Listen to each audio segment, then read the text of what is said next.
सुधारते. आपण वाकल्यावर आपल्या डोक्याकडे रक्तपुरवठा थोडा वाढतो. त्यामुळे आपल्या मेंदूला ताजेतवानपणा मिळते. कंबर व पाठीचा व्यायाम म्हणजे सतत वाकून नमस्कार केल्याने कमरेचे स्नायू, पाठीचा कणा आणि आपले पोटाचे स्नायू हे लवचिक राहतात.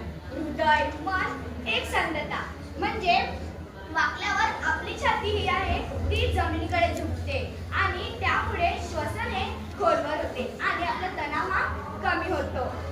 नम्रता व ताणतणाव कमी म्हणजे मानसशास्त्रानुसार वाकल्याने क्रिया ही इगो लॉवरिंग पोस्चर होते.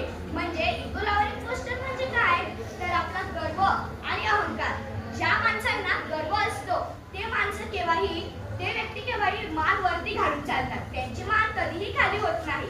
त्यांना गर्व आणि अहंकार असे म्हणतात आहे. यात अहंकार कमी होतो, नम्रता वाढते आणि आपली मानसिक शांतता मिळते.